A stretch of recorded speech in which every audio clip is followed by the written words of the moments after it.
কণ্ঠশিল্পী নাজমুন মুনিরা ন্যান্সি গানের পাশাপাশি সামাজিক যোগাযোগ মাধ্যমেও বেশ সরব। প্রায় বিভিন্ন ইস্যুতে ফেসবুকে পোস্ট দেন এই গায়িকা।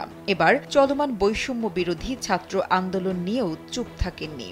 বৃহস্পতিবার কণ্ঠশিল্পী নাজমুন মুনিরা ন্যান্সি সামাজিক যোগাযোগ মাধ্যম ফেসবুকে একটি পোস্ট করেন। তিনি লিখেন, প্রিয় সুশীল গীতিকার, সুরকার, কণ্ঠশিল্পী ভাই ও বোনেরা, আপনারা যারা চিরকাল সুবিধাভোগী ভাবছেন সব স্বাভাবিক হয়ে এলেই সরল বাংলাদেশের মানুষ আপনাদের বন্দনায় ব্যস্ত হয়ে যাবে, আপনাদের পুনরায় তারকার মুকুট পরিয়ে অর্ঘ্য নিবেদন করবে। তিনি বলেন, ক্ষমতাসীন রাজনৈতিক মহলের সঙ্গে তোলা প্রোফাইল পিকচার বদলে কিংবা লোক দেখানো লাল রঙে কভার ফটো রাঙিয়ে 250-টিরও বেশি ডিজাইন অপশন নিয়ে ওয়ালটন স্মার্ট ফ্রিজ, বোঝে আপনার প্রয়োজন।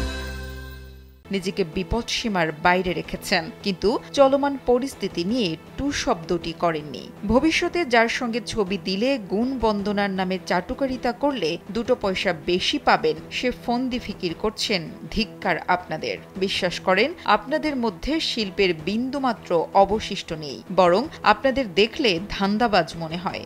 অতীতের মতো সত্যি কথা বলার অপরাধে যদি আমি বেয়াদব বা অসহনশীল খেতাব পাই, তাতে আমি অখুশি নই। আপনাদের কীর্তি শুধু আমি নই, সারা বাংলাদেশের মানুষ দেখেছে ও দেখছে। সুযোগ বুঝে ভোল পাল্টে বীর সাজবেন, সে আশায় গুঁড়ে বালি।